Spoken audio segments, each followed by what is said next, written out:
नमस्कार, मैं हूं सुजाता कुकरेती। प्रतिष्ठा की एक ऐसी जंग जिसमें सियासत के दो दिग्गजों की साख दांव पर थी। एक तरफ बीजेपी के चाणक्य थे, दूसरी तरफ कांग्रेस के चाणक्य। पिछले 15 दिनों से दोनों तरफ से दांव पर दांव चले जा रहे थे, लेकिन एक वीडियो ने पूरे चुनाव की बाजी पलट दी। जिस चुनाव के लिए 7 विधायकों ने बगावत कर दी, 44 विधायकों को राज्य छोड़ना पड़ा, उसका फैसला सिर्फ आधे वोट से हुआ। देखिए कैसे आधी रात में बिगड़ गया बीजेपी का बना बनाया खेल।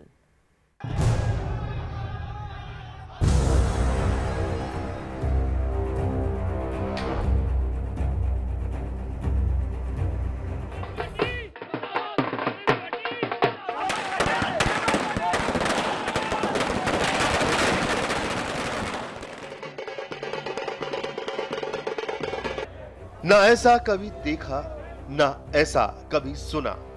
आधी रात को जब पूरा हिंदुस्तान सो रहा था, तब देश की दो सबसे बड़ी पार्टियां एक ऐसी जंग लड़ रही थीं, जिसमें दांव पर थी दो ऐसे नेताओं की साख जो अपनी अपनी पार्टी के चाणक्य कहे जाते हैं। और प्रतिष्ठा की इस जंग का अखाड़ा बना था गांधीनगर का ये मतगणना केंद्र।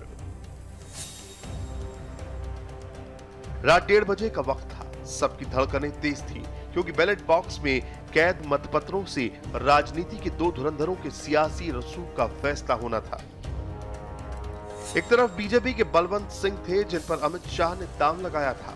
दूसरी तरफ कांग्रेस के अहमद पटेल थे, जिनकी वजह से पूरी कांग्रेस पार्टी की इज्जत दांव पर थी। करीब 9.5 घंटे के इंतजार के बाद गिनती शुरू हुई तो बलवंत सिंह को 38 वोट मिले, जबकि अहमद पटेल को 44 वोट। राज्यसभा की इस लड़ाई में अहमद पटेल विजेता बनकर उभरे। बात सिर्फ एक सीट की थी, लेकिन इस जीत का असर पूरी कांग्रेस पार्टी पर पड़ा।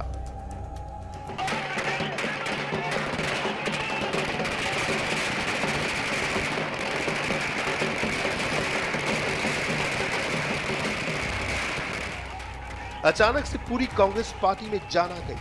आधी रात में ही कांग्रेस के कार्यकर्ता सड़क पर उतर गए। ढोल नगाड़े की धुन पर जश्न मनने लगा।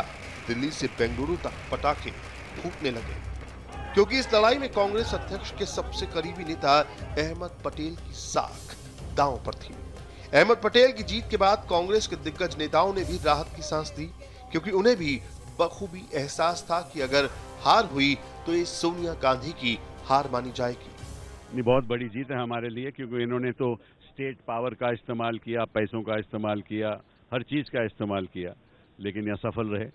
और असफल होना ही था, क्योंकि गांधीनगर में अगर गांधी की जीत नहीं होगी तो गोडसे की होगी। हमारे पास 16 मेंबर्स की 16 एमएलएज की मेजॉरिटी थी। उनको कैंडिडेट खड़ा करने की कोई जरूरत ही नहीं थी।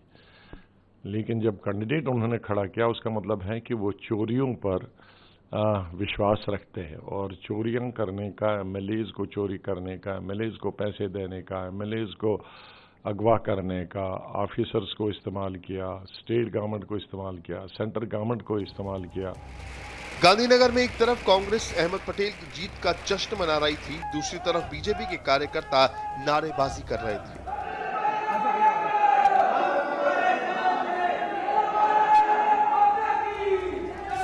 क्योंकि 3 सीटों में 2 पर बीजेपी को जीत मिली थी, और सबसे बड़ी बात थी कि खुद बीजेपी के राष्ट्रीय अध्यक्ष अमित शाह चुनाव जीते थे।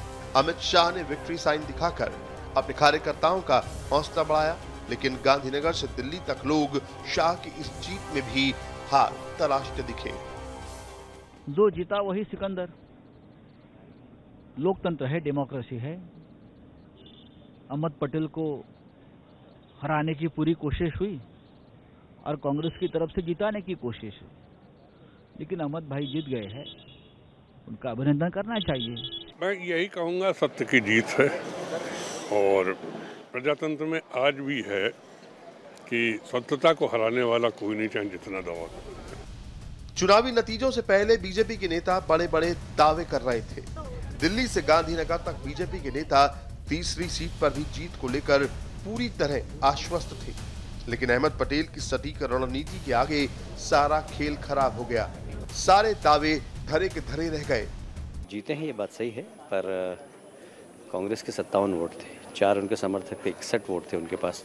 उसमें से उन्हें 44 वोट मिले, तो कांग्रेस को आत्मविश्लेषण करना चाहिए कि 61 वोट वाले व्यक्ति को यदि 44 वोट मिल रहे हैं तो निश्चित रूप से थोड़ा सा जीत जरूर है। बाकी ये विश्लेषण करने की जरूरत है कि इतने कम वोट क्यों मिले। ये हारते हारते कैसे बचे, उनको आत्मचिंतन करनी चाहिए कि उनके लोग क्यों उनको छोड़ रहे हैं। ये उनको चिंता होनी चाहिए। यह सिर्फ गुजरात में नहीं हुआ है, अन्य प्रांतों में भी हुआ है कि उनके लोग उनको छोड़ रहे हैं। अहमद पटेल की जीत के बाद कांग्रेस में जश्न है, दूसरी तरफ बीजेपी में मंथन का दौर जारी है। चिंतन इस बात पर हो रहा है कि आखिर कहां चूक हो गई। पार्टी अब कानूनी विकल्पों पर भी विचार कर रही है, क्योंकि सारा पेंच 2 विधायकों के वोट को लेकर है, जिनके अवैध होने के बाद अहमद पटेल की जीत का रास्ता साफ हो गया। निर्णय Kapoor, India TV, Ahmedabad.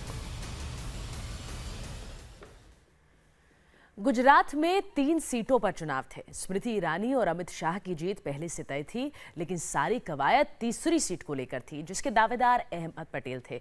BJP ने इस बाजी को जीतने के लिए अपना पूरा जोर लगा दिया, लेकिन आखिरकार पटेल शाह पर भारी पड़ गए। अब देखिए कैसे 2 बागी विधायकों की वजह से पल भर में ही पूरी तस्वीर बदल गई। इन 2 तस्वीरों ने एक ऐसे चुनाव की पूरी बाजी पलट दी, जिसे जीतने के लिए कांग्रेस और बीजेपी ने साम दाम दंड भेद के साथ साथ अपनी पूरी ताकत झोंक दी थी। कांग्रेस के इन 2 विधायकों की वजह से चुनाव की पूरी तस्वीर बदल गई।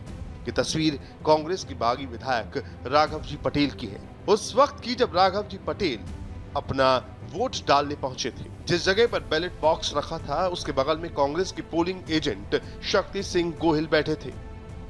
कांग्रेस विधायक राघव जी पटेल ने अपना वोट डाला, फिर नियम के मुताबिक अपना मतपत्र पार्टी के पोलिंग एजेंट शक्ति सिंह गोहिल को दिखाया। इसके बाद राघव जी ने अपना मतपत्र कुछ सेकंड के लिए बगल में बैठे लोगों को दिखा दिया।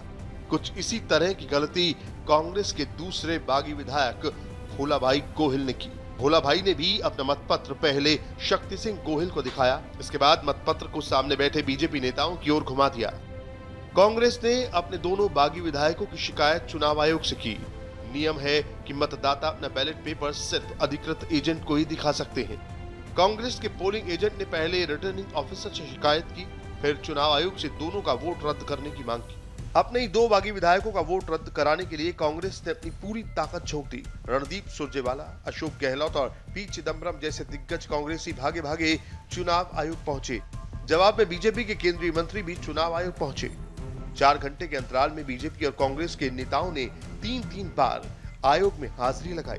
कांग्रेस की ओर से 6 नेताओं ने अपनी राय रखी, बीजेपी की ओर से 6 केंद्रीय मंत्रियों ने आरोपों पर अपनी सफाई दी। चुनाव आयोग ने रात 11:40 पर दोनों वोट रद्द कर दिए। चुनाव आयोग ने कांग्रेस की ये दलील मान ली कि दोनों विधायकों ने अपना वोट गोपनीय नहीं रखा। इन 2 वोटों के रद्द होने की वजह से पूरा समीकरण ही बदल गया। अहमद पटेल को जीत के लिए पहले 45 वोट चाहिए थे। 2 वोट रद्द होने के बाद जीत का जादुई आंकड़ा 43.5 हो गया। अहमद पटेल को 44 वोट मिले। इस हिसाब से करीब आधे वोट से अहमद पटेल अपनी जिंदगी की सबसे मुश्किल लड़ाई जीत गए। मुश्किल से मिली इस जीत की खुशी अहमद पटेल के चेहरे पर साफ साफ दिख रही थी। आपका जो फैसला था 44 विधायकों को कर्नाटक लेकर जाने का, वो इस बार सही साबित हुआ? वो सही फैसला था और सही साबित हुआ, और ये वो हमारी मजबूरी थी। ऐसा नहीं था कि हम खुशी खुशी उनको लेके गए थे। जिस तरह से उनको तंग किए जा रहे थे, उनके परिवार को तंग किए जा रहे थे, जिस तरह से टॉर्चर, ऐसा लग रहा था कि जैसे अनडिक्लेयर इमरजेंसी है।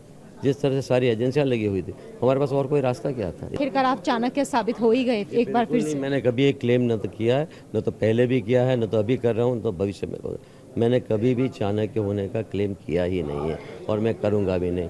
ये जीत मेरी जीत नहीं है, हमारे विधायक की जीत है, कांग्रेस के कार्यकर्ता की जीत है, प्रत्यक्ष कांग्रेस जन की जीत है ये। दूसरी तरफ बीजेपी अब भी हार मानने के लिए तैयार नहीं है। चुनाव आयोग से झटका खाने के बाद पार्टी अब कानूनी विकल्पों पर विचार कर रही है।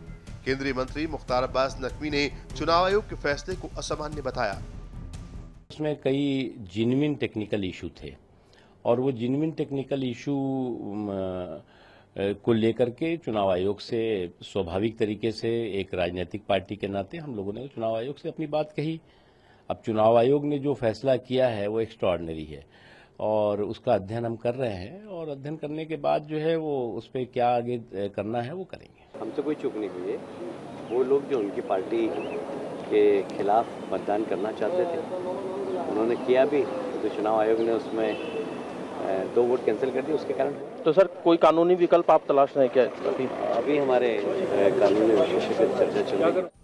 राज्यसभा की एक सीट पर मिली इस मुश्किल जीत के बाद कांग्रेस का कॉन्फिडेंस जबरदस्त तरीके से बढ़ा है। पार्टी ये मानकर चल रही है कि इस छोटी सी जीत से उसे गुजरात विधानसभा चुनाव में बड़ी मनोवैज्ञानिक बढ़त मिलेगी। इंडिया टीवी के लिए गांधीनगर से प्रीति सोमपुरा के साथ निर्णय कपूर की रिपोर्ट।